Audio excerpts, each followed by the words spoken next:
Deus criou o homem com o objetivo simples de ser objeto da sua glória. Deus criou o homem com o objetivo de que esse homem cumpra as prerrogativas, as obrigações espirituais para com Deus. Por isso deu ao homem toda a condição, todo o ambiente que ele precisou para prestar a Deus um culto em espírito e verdade. A queda do homem, o pecado, a transgressão tornou o homem completamente incapaz de voltar a ter paz com Deus por meio dos seus esforços. O importante quando nós olhamos para esse aspecto do plano de Deus para a vida das pessoas, porque o foco humano ele ficou assim tão apagado que as pessoas não se importam com Deus, embora saiba que existe Deus, embora saiba que Deus se comunica com as pessoas, embora saiba que Deus é amoroso, mas essas verdades elas não chegam a ser introjetadas no coração, porque a mente ela ficou tapada para compreender as verdades espirituais. Nós, quando olhamos para esse aspecto, nós olhamos para a nossa condição completamente perdida e fraca para corresponder ao amor de Deus. Essas verdades, elas implicam em que, uma vez crentes em Jesus Cristo, que foi o modo que Deus providenciou para que a nossa comunhão fosse possível, impõe-nos a responsabilidade de sermos gratos para com esse Deus que abriu nossos olhos, abriu nossa mente, para que nós entendamos essa verdade de modo claro, com a perspectiva não somente de melhoras reais, com perspectivas não somente de um mundo socialmente agradável, mas com perspectiva e garantia da eternidade com Deus. Irmãos, Paulo repetiu um texto de Deuteronômio que diz: essa palavra está perto de ti, na tua boca e no teu coração, essa palavra da fé de nós. A nação de Israel, ela perdeu o foco de Deus, porque eles ficaram completamente orgulhosos dentro do seu ambiente de nação escolhida, de nação especial. E eles então perderam o tamanho da responsabilidade que tinham com Deus. Uma vez que falharam, Deus instituiu a igreja, nós, para fazermos o que eles não fizeram, que era atrair o mundo para Deus. E a igreja, ao invés de ser apenas objeto de atração que as pessoas pudessem chegar a Deus, Deus deu a responsabilidade da proclamação do Evangelho. Proclamação, o grito de que Jesus Cristo é o Salvador dos homens. Fico feliz quando vejo crianças com 11 anos, 10 anos, 12 anos, aceitando o Evangelho, sendo batizadas. Eu tenho ouvido de histórias de crianças que foram batizadas com 7 anos. E serviram bem a vida toda, com 7 anos. Crentes aceitaram o Evangelho com 7 anos, foram batizadas com 7 anos e serviram a vida toda a partir de 7 anos. Como alguns de vocês aqui, eu aceitei com 11 anos. Estou há 53 anos no mesmo lugar. Nunca precisei ser atraído pelos multidões. Nunca precisei ser atraído por mocidades mais influentes. Nunca precisei ser atraído por qualquer outro objeto que não fosse o lugar onde eu nasci para Deus. Porque não funciona assim para Deus. O que funciona é a convicção que temos de que estamos servindo um Deus vivo que nos salvou, e nós podemos fazer isso no lugar onde nós somos. Quando pensamos nisso, devemos abrir nossas Bíblias para o texto de Êxodo, capítulo 12.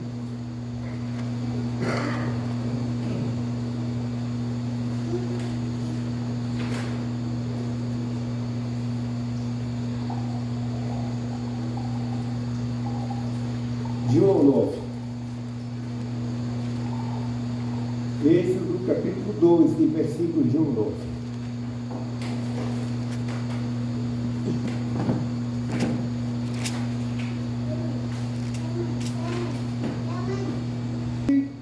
O Senhor Moisés e Arão na terra do Egito. Este mês será para vós o primeiro mês do ano. Dizei a toda a congregação de Israel: aos 10 deste mês, tome cada homem um cordeiro para a sua família, um cordeiro para cada casa. Se a casa for pequena para um cordeiro, então convidará ele. Te agradecemos porque o Senhor cumpre suas palavras, como disse o teu servo Josué. E todas as palavras que o Senhor falou, nenhuma falhou, todas se cumpriram. Te agradecemos porque nesse momento estamos contemplando a tua promessa de trazer o mundo à tua comunhão através do sangue, através do sacrifício, através de uma oferta oferecida dentro do padrão que o Senhor está cobrando. Assim, Pai Celestial, te rogamos, como igreja, que sejamos cumpridores de todas as exigências que o Senhor planejou para que te sejamos agradáveis. Pois nada merecemos, mas tudo agradecemos. Em nome do teu Filho, nosso Salvador Jesus Cristo. Amém. Amém, Senhor. Estamos vendo nesse texto, depois de um grande período da prova do amor de Deus e do seu poder para com a impiedade. Aqui Deus está cumprindo a promessa que fez Abraão 430 anos antes que esse texto fosse mencionado.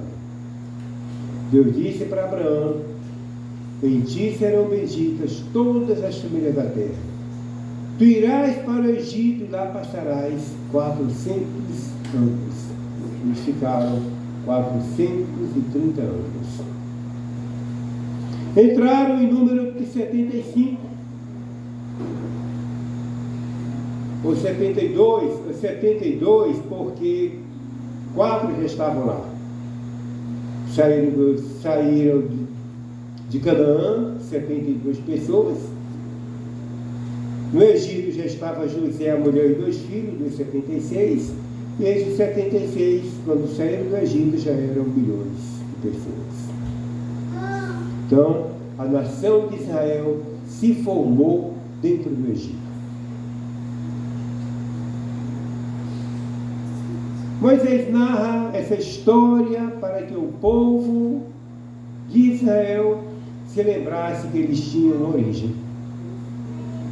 Moisés narra essa história para mostrar que o Deus de Israel é o Deus Criador, para mostrar que o Deus de Israel é o Deus que sustenta essas palavras, para mostrar que o Deus de Israel é o Deus Todo-Poderoso, diferente de toda a conjuntura religiosa do Egito.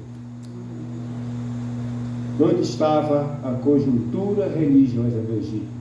Estavam nos objetos. Por isso, cada objeto atingido por uma praga era prova da manifestação de Deus de que aquele objeto não fazia milagre. Não sei se vocês já ouviram falar aqui que nós tivemos índios que adoram o sol, a lua. Paulo foi muito expressivo quando ele disse isso. Deixaram de adorar o Criador para adorarem os astros, objeto dos astros. Então, quando Deus manda saraiva sobre o povo, é porque os egípcios entendiam que os astros celestes lhes proporcionavam poderes. Quando Deus manda uma praga sobre o gado, é porque eles tinham o gado como objeto de adoração. Quando Deus manda a praga através das rãs, é porque a rãs era objeto de adoração. Tudo era objeto de serviço para eles divino. É semente humana, voltada para uma necessidade religiosa, mas sem o foco que lhes proporcionem satisfação. Nós somos seres religiosos, todos nós somos seres de natureza religiosa, embora nós não nasçamos com uma religião, mas nós temos uma natureza religiosa, porque a nossa natureza clama por um poder que nos ajude a sair dos nossos apertos. Por isso o salmista disse, assim como a corça brama pela corrente das águas, assim minha alma tem sede de ti, ó Deus. Essa é a necessidade religiosa do homem. Todo homem precisa de uma força poderosa que sustente. Se não encontrar na Bíblia em Deus, ele vai buscar dentro daquilo do seu imaginário. Vai buscar dentro da sua perspectiva de encontrar em qualquer coisa algo que lhe proporcione segurança espiritual. Quando lemos esse texto, Deus está exigindo que o modo de adoração seja do jeito que Ele quer, não é do nosso. Qual o primeiro destaque que Deus dá para eles? É que tinha um dia certo para eles cumprirem a obrigação. Primeiro dia do mês. Aí está nascendo uma nação instituída. Entraram 72 pessoas, com 4 que já estavam lá, 76, quando esse eram milhões, era uma nação dentro da outra. Qual era o medo do faraó? Era essa nação vai crescer, vai nos subjugar, ainda vamos perder a nação para esse povo. Deus não os mandou para lá com o objetivo de que eles se criassem, se tornassem uma nação dentro da outra. O objetivo é que eles se formassem como nação, mas voltassem para a terra de Abraão, Isaac e Jacó, que era Canaã. Eles tinham que voltar para lá. Chegou na hora de sair, o faraó não deixou. Não sai. Deus mandou as 10 pragas para que eles entendessem que o Deus com que eles estavam tratando era um Deus que existe. Não era um Deus imaginário. Era um Deus verdadeiro. Então, no dia 1º do mês, no dia 10 do mês, segundo alguns, talvez fosse mês de abril. Por isso que a Igreja Católica ainda celebra a Páscoa do mês de abril, embora vamos considerar esse fato relacionado com a Escritura depois. Mas eles tinham uma data para começar. Era o 1º dia do mês, que era o mês que eles foram instituídos como nação. Eles precisavam de uma lei honesta, lei que integrasse todo mundo, lei que não privilegiasse o pobre nem o rico. Uma lei social em que todos tivessem condições de viver na terra, de modo que todos pudessem agradar a Deus de modo justo e decente. Por isso, uma lei instituída. Por exemplo, é a lei de Talião, que é a lei que mata morre, né? A lei que mata morre. Matou, morreu. Mas não era exatamente do jeito que nós imaginamos que a justiça seria feita. Teria que ter um julgamento. Esse julgamento é determinar se a pessoa era culpada ou não. Se não culpada, então seria apedrejada. Mas vamos supor que essa pessoa fosse inocente. Alguém está trabalhando na roça, com um colega, o machado sai do cabo e mata o colega porque aconteceu um acidente. O colega não planejou. Ele até lamenta ter perdido o colega sem querer por conta do acidente. E agora? O cara tem que morrer? Deus estabeleceu que a nação de Israel tivesse 7 cidades, chamadas cidade de refúgio, para que aquele criminoso casual fosse protegido. Então, Deus fazendo justiça para que ninguém morresse de forma aleatória, ou que um vingador perverso, sem considerar os fatos, tirasse a vida do outro. Então, aqui a nação de Israel está nascendo, Deus está dando uma lei, Deus está estabelecendo um culto, Deus está estabelecendo normas para que a nação se desenvolvesse como o povo de Deus. Mas também Deus está caminhando para cumprir o seu propósito. De Gênesis capítulo 3, versículo 15.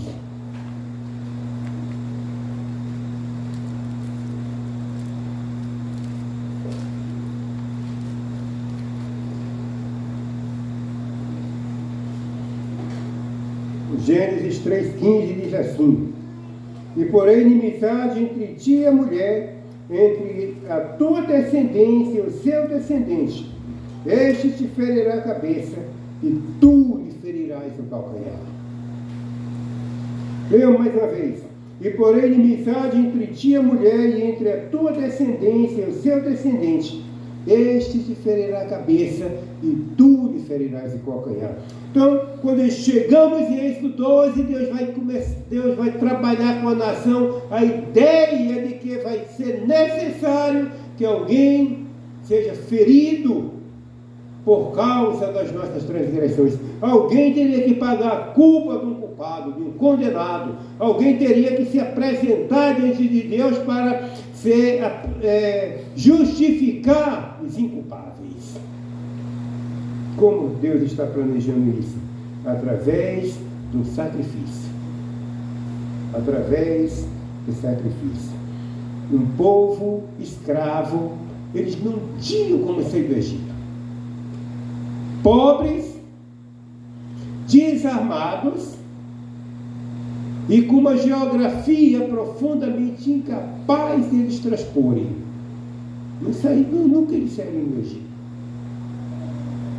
Pobres, desarmados e com a geografia incapaz de fazer com que eles saíssem da terra do Egito, fazer com que o povo de Deus saísse do Egito.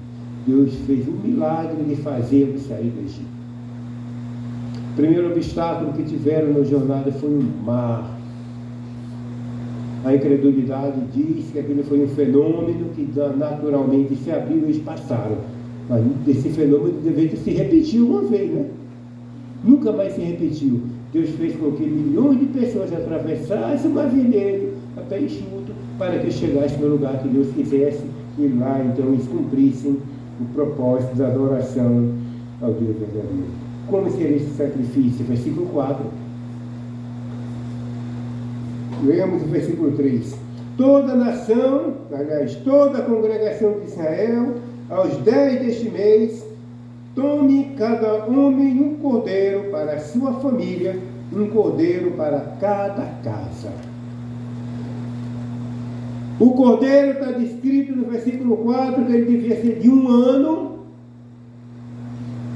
sem defeito, e esse cordeiro ele tinha que ser assado e comido com ervas amargas.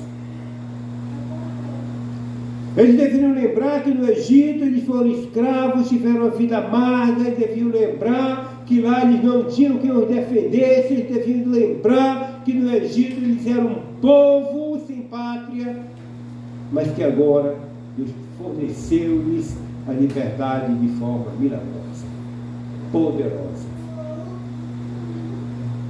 De mão estendida, Deus os abençoou para que eles pudessem, como povo de Deus, caminhar com Deus toda a sua história até que se cumprisse de fato a obra da redenção de Jesus Cristo. Eles deveriam andar assim. Eles deveriam comer com ervas amargas. Eles deveriam ter a ideia de que eles não poderiam ser gulosos. Eles deveriam passar pela ideia de que eles eram um povo unido com Deus. de modo que eles não podiam matar um cordeiro, e esse cordeiro, se não fosse comido pela família toda, ia para o lixo.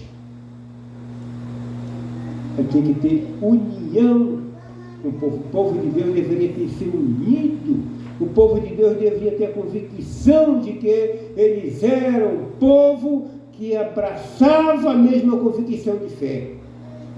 Se um cordeiro não desse, fosse muito para uma família pequena, que convidasse o vizinho e fizesse obra de comunhão e todos participassem da comunhão, que estava lembrando a vida de escravos no Egito, a vida de povo maltratado, a vida de povo visto como um lixo humano que deveriam viver só para trabalhar para o faraó do Egito, para enriquecer o Egito, e que eles então se danassem ou desaparecessem. Eles deviam lembrar que eles eram um povo de Deus e que Deus agora estava resgatando os escravos para a sua glória.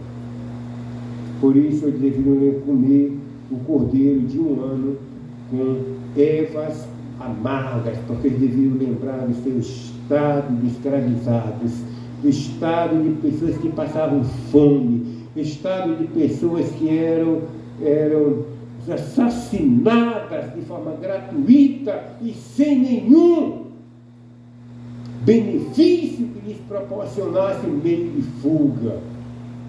Essa realidade, portanto, deveria ser o foco da lembrança deles.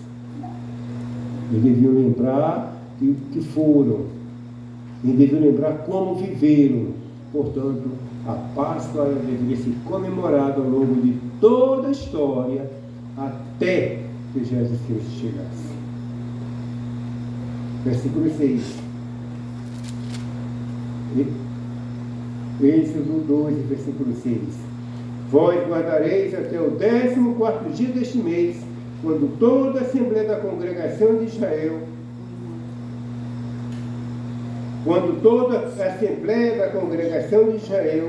o matará ao crepúsculo.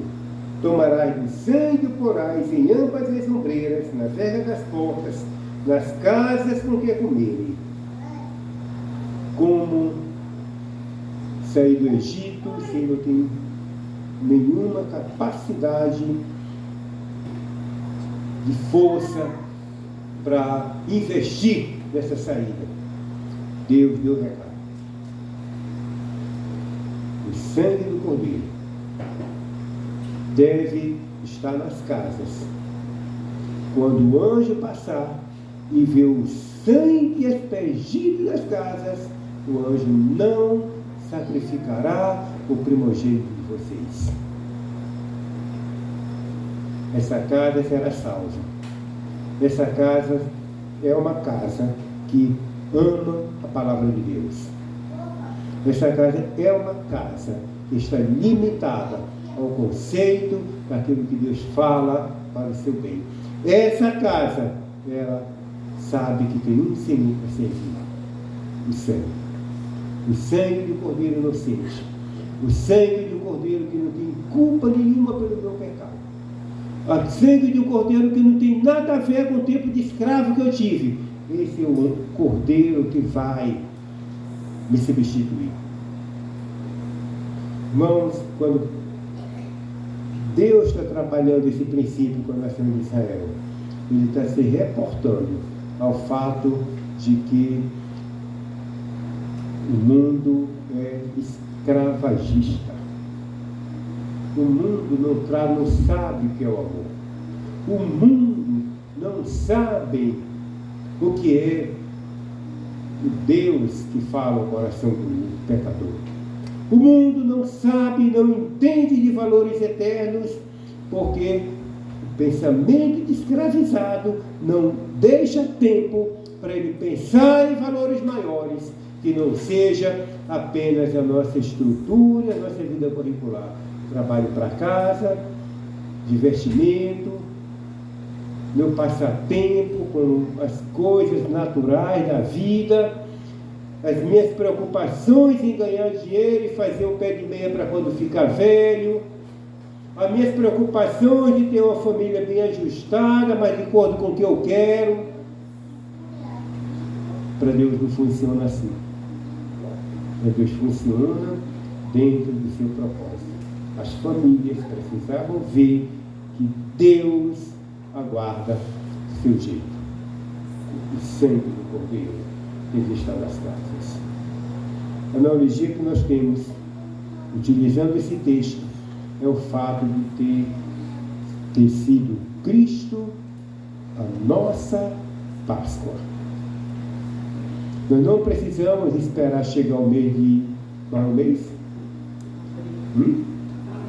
Mês de abril para comemorar a Páscoa. Se nós tivermos que comemorar a Páscoa, que seja dentro de um sentido explicativo, que passe para as pessoas que aquela Páscoa do Egito não se repete mais, porque ela foi cumprida com forma integral na pessoa de Cristo. 1 Coríntios, capítulo 5, versículos 6 e 7.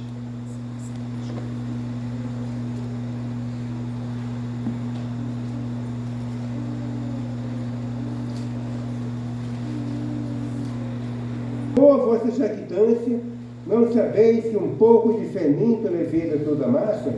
Lançai fora o fermento velho, para que sejais a nova massa, assim como sois sem fermento. Pois Cristo, nossa Páscoa, foi sacrificado por nós. O Cordeiro não é mais um animal de um ano. O Cordeiro agora é um ser humano que identificou-se como Deus conosco, que identificou-se como a luz do mundo, que identificou-se como o Cordeiro de Deus que tira os pecados do mundo, na apresentação de João Batista, capítulo 1, versículo 29.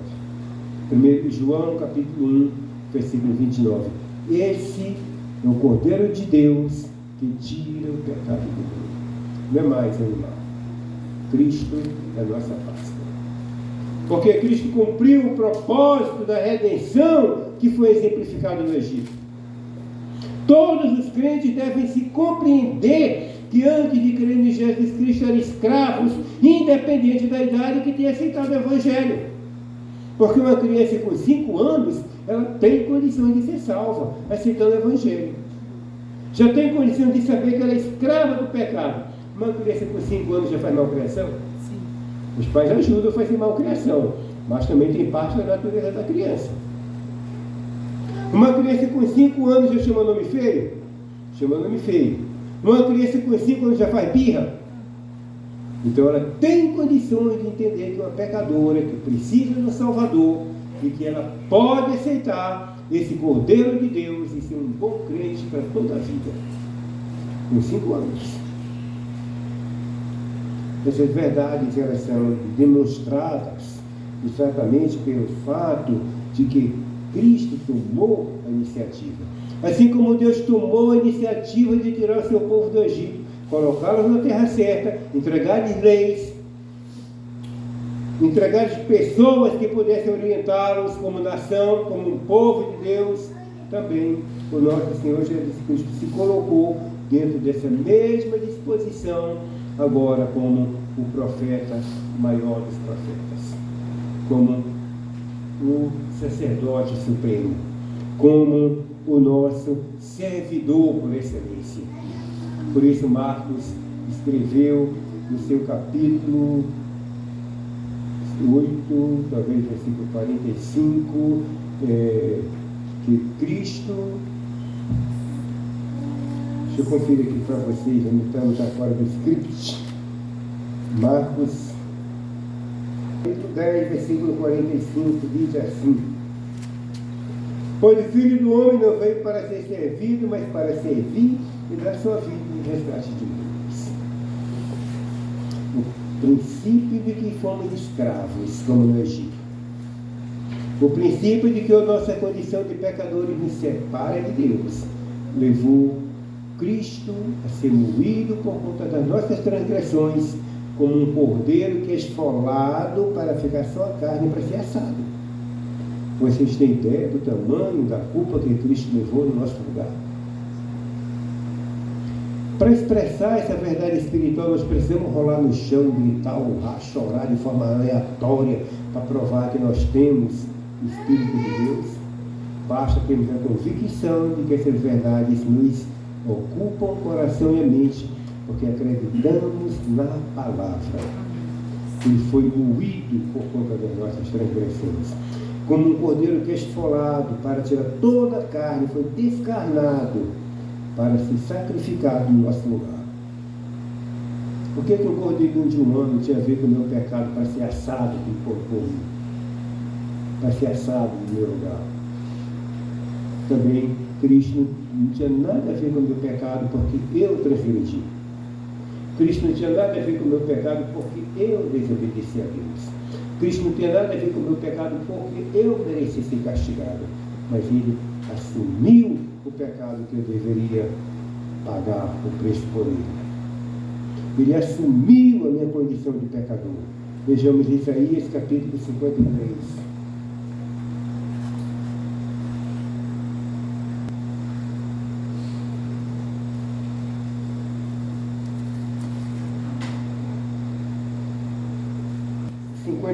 Versículos 4 e 5.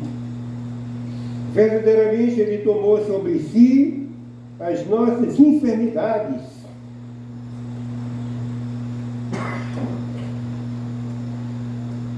Verdadeiramente Ele tomou sobre si as nossas enfermidades e as nossas dores levou sobre si. Contudo, nós o reputávamos como aflito, ferido de Deus e oprimido. Mas Ele foi ferido pelas nossas transgressões, moído pelas nossas iniquidades. O castigo que nos traz a paz estava sobre Ele, e pelas suas pisaduras fomos sarados. Ele foi moído. Não sei se alguém aqui tem ideia do que é ser moído. Não sei se alguém quer experimentar a condição de um moído. Quem conhece picadinho de carne aqui? Ninguém sabe o que é picadinho de carne, né? É moído. A ilustração que está sendo colocada é que Cristo foi maltratado como se estivesse sendo moído como carne moída. Foi o tamanho do sofrimento que Ele teve que fazer, porque Ele viu que nós não tínhamos condição nenhuma de sair do antigo Egito, do mundão. Nós não tínhamos nenhuma condição de conhecer o Deus verdadeiro, que não fosse Ele se revelando a nós. Que fosse Ele falando ao nosso coração, para que nós entendêssemos que precisamos do Salvador. Uma vez que chegamos a essa conclusão, devemos ter diante de Deus a profunda responsabilidade de que nós precisamos corresponder ao amor que Ele nos proporcionou. O nosso fraco amor nunca vai chegar perto do amor de Deus. Mas também nunca demonstraremos amor de Deus pensando apenas na nossa incapacidade. Devemos pensar que Deus instrui-nos para que nós o amemos, para que nós o sirvamos em espírito e verdade, que nós o agrademos. Como é preciosíssimo pensar nessas verdades, como Deus nos integrou no seu coração, para que nós sejamos úteis para a sua causa. João, capítulo 15, versículos 4 a 6. O ramo de si mesmo não pode produzir fruto, se não estiver na videira. Tampouco vós o podeis produzir, se não permanecerdes em mim. Eu sou a videira, vós os ramos. Se alguém permanece em mim, eu nele, esse dá muito fruto. Sem mim nada podeis fazer. Se alguém não permanecer em mim, será lançado fora como ramo e secará. Tais ramos são apanhados e lançados no fogo e se queimarão. Cristo está nos responsabilizando como pessoas que estamos integradas à sua pessoa, como pessoas que foram compradas por seu sangue, uma pessoa que temos participação no seu sacrifício. Isso deve nos provocar a ideia de que nós devemos ler a nossa Bíblia. Isso deve provocar a ideia de que nós temos que ter palavras firmes para explicar para as pessoas por que somos crentes. Não sou crente só porque meu pai é crente, minha mãe é crente. Não sou crente só porque eu vou para os cultos uma vez ou outra. Eu sou crente porque eu sei em quem tenho crido, que Ele é poderoso para guardar o meu depósito até a eternidade. Esse é o foco da vida do cristão. Nós temos uma eternidade providenciada por Deus após a morte. 1 João, capítulo 3, versículos 1 e 2.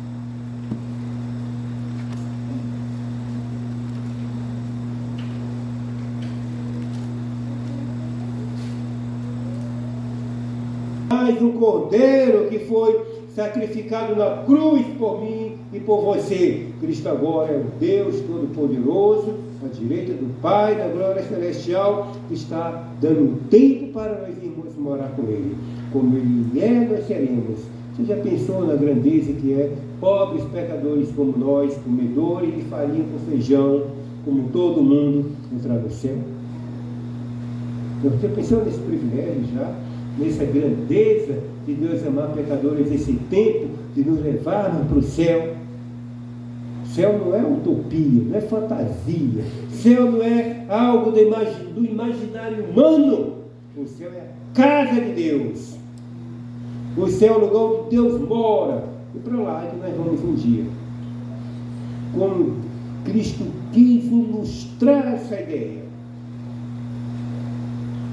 fazendo com que as pessoas que já creem nessa verdade, fazendo com que as pessoas que são objeto dessa convicção que Deus injetou no nosso coração, lembremos do que Ele fez. Qual o objetivo da Páscoa? Era lembrar que eles foram escravos no Egito. Qual o objetivo da Páscoa? Lembrar que eles foram maltratados. Qual o objetivo da Páscoa? Lembrar que Deus fez um milagre para eles saírem de lá. Eles deveriam comemorar, comer do cordeiro de um ano e ervas amargas. Cristo não quis repetir a Páscoa. Quis Ele mesmo se apresentar como objeto da Páscoa. Ele, o cordeiro. Portanto, Ele deu à igreja duas ordenanças. A primeira, foi a primeira? Batismo. Você não foi batizado? Sim.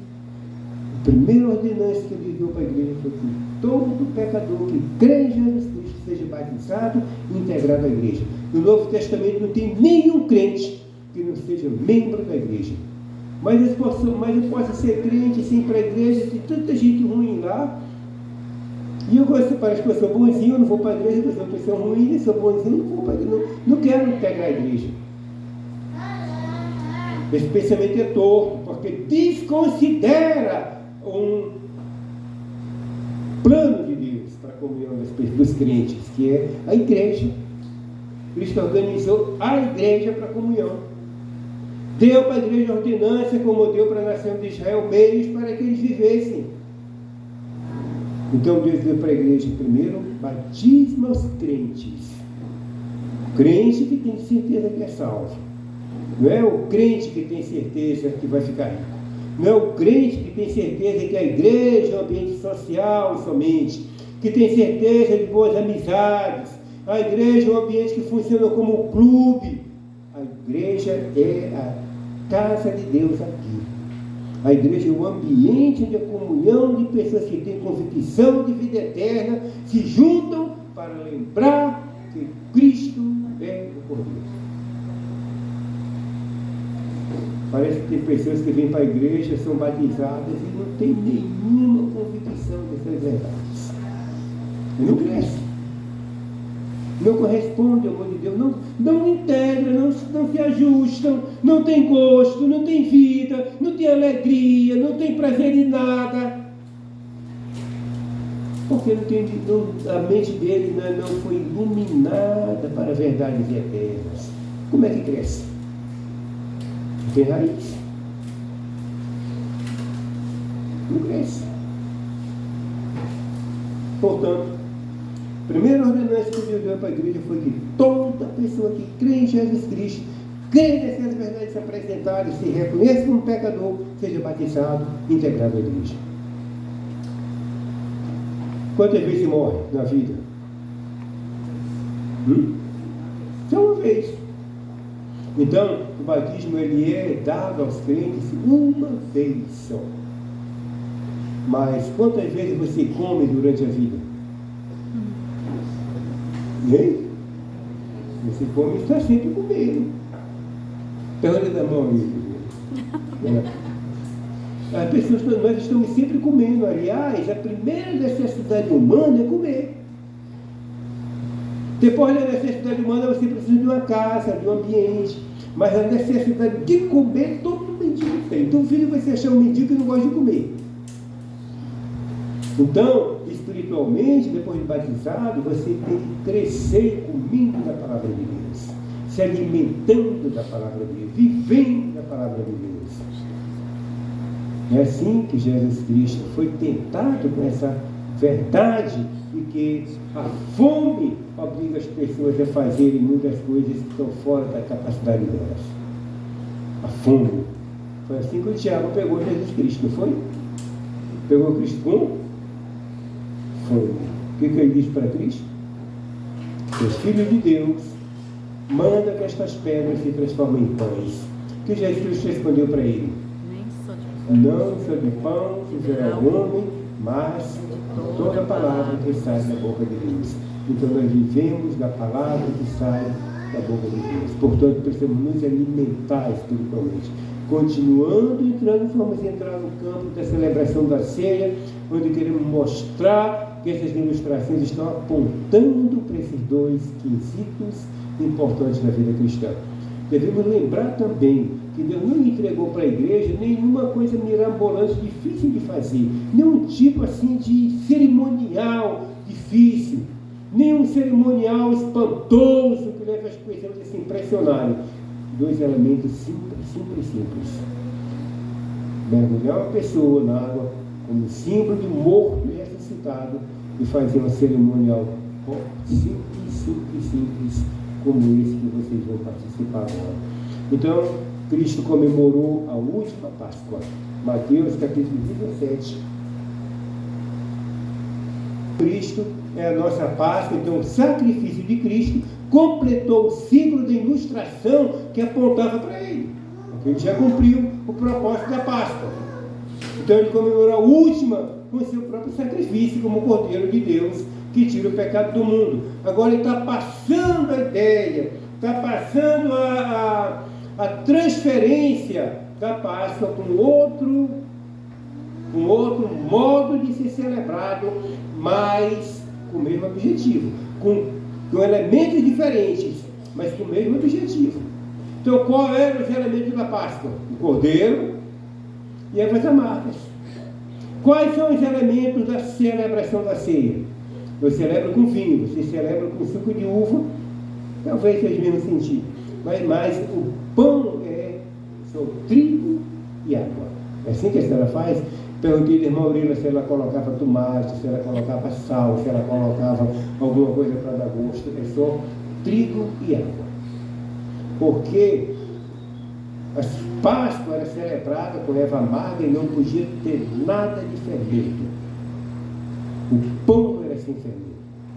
Pão, em alguns casos, na Escritura, ele é ilustrado, aliás, o fermento, ele é ilustrado como orgulho, como inchaço, porque ele dá a ideia de uma gordura falsa. Ele dá a ideia de gordura falsa. Tá? Dá a ideia daquilo que não é realidade. Você pega um pão francês, aquele que você amassa tudo e fica só a casca. Esse é fermento, só casca. Tem gente que gosta, mas é só casca. Porque dá a ideia de um pão grande, mas não tem conteúdo nenhum. Então, o fermento passa a ideia de orgulho, passa a ideia daquele sentimento de irresponsabilidade, passa a ideia de uma pessoa que está desconectada de valores. Esse é o dia do fermento. Então vejamos, 26 e 17 até o 29. No primeiro dia da festa dos pães ázimos, os discípulos se aproximaram de Jesus e lhe perguntaram: onde queres que façamos os preparativos para comeres a Páscoa? No texto devemos pensar que Jesus Cristo comemorou a Páscoa e imediatamente ele dá início a uma nova era para a raça humana. Não é mais Israel que vai servir como atração para que Deus seja conhecido. Agora ele está passando responsabilidade para a igreja. Essa responsabilidade para a igreja inclui o comprometimento de cada crente deve lembrar desse sacrifício. Eu não sei aqui na igreja de quanto em quanto tempo você celebra a ceia. Quanto? 3 meses. Há igrejas que celebram todo mês. Eu já tive a a ideia de alguém que disse que o melhor seria celebrar toda semana. Mas Jesus Cristo não está dizendo aqui de quanto em quanto tempo se deve fazer. Está dizendo que é um ato de lembrança que deve sempre fazer, mas não obrigatoriamente que deve fazer todo mês, todo dia, toda semana. É um memorial. Até que fazer muitas vezes a gente entra para o rito assim, do cotidiano, entra para a ideia de que é de pouca importância, de tanto fazer. Então, eu acho que de 3 em 3 meses, quando nós fazemos, fica de bom tamanho. É um memorial, né? Assim como a nação de Israel estava lembrando da condição deles no Egito, nós estamos lembrando da nossa condição que vivemos no mundo, sem a graça de Deus, de que fomos alcançados por meio daquele sacrifício. Por isso, o Filho do Homem vai como acerca dele está escrito. Jesus Cristo disse: o tardo de coração para não ler, diz que tudo que de mim está escrito no livro de Moisés, nos profetas e nos salmos. Convinha que se cumprisse tudo que de mim está escrito nos livros de Moisés, nos profetas e nos salmos. Então toda a Bíblia aponta para Jesus Cristo. Toda a Bíblia aponta para esse sacrifício supremo, para esse sacrifício completo, para esse sacrifício integral, onde não temos nenhuma necessidade de obras para sermos salvos. Então, Cristo está fazendo a transição entre a última Páscoa e a nova aliança. Então, o primeiro destaque que ele dá é que ele está fazendo em verdade. Versículo 24. Em verdade vos digo, o Filho do Homem, em verdade o Filho do Homem vai como acerca dele está escrito. Em verdade, está cumprindo a verdade daquilo que foi prometido acerca dele. Notaram que nós lemos Gênesis 3,15? Porém, inimizade entre ti e a mulher, entre a tua semente e a sua semente, este te ferirá a cabeça e tu lhe ferirás o calcanhar. Então, Cristo foi ferido como que no calcanhar. Cristo foi ferido de modo amargo. Cristo foi ferido como um santo, porque ele precisava justificar os infiéis, eu e você. Então, ele fez em verdade. O segundo destaque que nós queremos mostrar é que Deus, no seu plano de salvar o pecador e de integrar a igreja, ele, portanto, utilizou os elementos necessários para fazer com que essa cerimônia fosse executada. Versículo 26. Enquanto comiam, tomou pão. Tomou pão. Aí cada crente é um pão na mão de Deus. Cada crente é um objeto de culto, cada crente é um objeto da satisfação exigida por Deus para adorar. A igreja de Corinto estava utilizando esse momento para bebedeira. A igreja de Corinto estava utilizando esse momento sem nenhuma clareza que lhes proporcionasse a lembrança que Cristo fez. Estava utilizando como objeto do seu divertimento. Uns comiam muito, outros não comiam nada. Uns bebiam muito, outros não bebiam nada. A celebração da ceia não é para esse objetivo. A celebração da ceia é objeto do culto, onde nós estamos lembrando que Cristo é o nosso Cordeiro Pascal. Nós estamos lembrando que um dia nós entraremos na glória de Deus. Estamos lembrando de que nós fomos remidos pelo seu sangue. O sangue na porta, veja a analogia, o sangue na verga das portas. Era que Deus estava vendo o sangue, Ele salvou cada casa que Ele fez o que Deus mandou. Portanto, olhando para o sangue de Cristo derramado na cruz, Cristo nos salva, porque nós olhamos para aquele sangue inocente que foi derramado no nosso lugar. Versículo 27.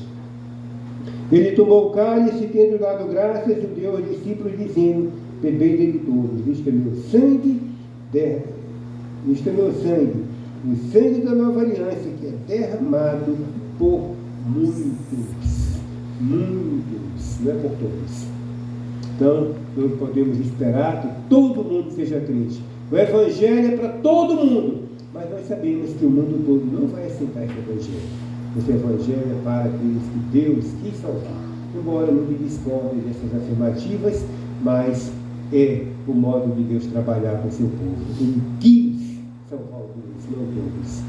É prerrogativa da sua soberania. Não podemos discutir o assunto. Então vejamos que o sangue é derramado por muitos para a remissão dos pecados. Então veja, você não está aqui crente porque você é bonzinho. Você que não é crente porque você fez muita obra de caridade. Você aqui não é crente porque você fez algum sacrifício pessoal. Você é crente por conta do sacrifício de Cristo, por conta do sangue derramado no meio do seu lugar. Você é crente porque você acredita que essas verdades introduzidas no seu coração lhe dão toda a condição de você olhar para Cristo e dizer: eu sou santo, porque Cristo me amou. Embora você não possa dizer isso para todo mundo, que você vai parecer como um profundo orgulhoso. Mas diante de Deus nós somos santos com nossos defeitos, porque à medida que vamos vivendo, Deus vai corrigindo os nossos defeitos até a eternidade. Somos seres imperfeitos que Deus trabalha para a sua eternidade, para entrar no céu com Ele. Isso é remissão dos pecados que Ele fez. Terceiro destaque do texto que é apresentado aqui nesse capítulo é exatamente que nós um dia estaremos comemorando com Cristo. Essa comemoração é lógico que não é igual a essa, mas é o nosso encontro visual com Cristo. Agora nós vimos por fé. Agora nós vemos, diz o apóstolo Paulo, como espelho, mas um dia nós veremos como Ele é. Veremos Cristo como Ele veio aqui. Veremos de ver os cravos onde suas mãos foram furadas. Haveremos de ver o canto onde a espada entrou, que não saiu mais sangue, porque não tinha mais, só tinha água. Haveremos de ver o nosso Cristo como Ele é, como disse o Senhor. Irmãos, pensando nisso, o quarto destaque que nós queremos pensar é que isso nos torna aliançados com Deus. Nós somos unidos com Deus, por meio do sacrifício de Cristo. A nova aliança. Quer dizer que na antiga aliança você cumpria normas legais, você cumpria a legislação. Agora vivemos por fé, aonde cumprimos a lei na pessoa do nosso Salvador Jesus Cristo. Temos uma nova aliança, um novo modo de nos aproximarmos com Deus através do sangue de Jesus Cristo. Que Deus abençoe. Amém.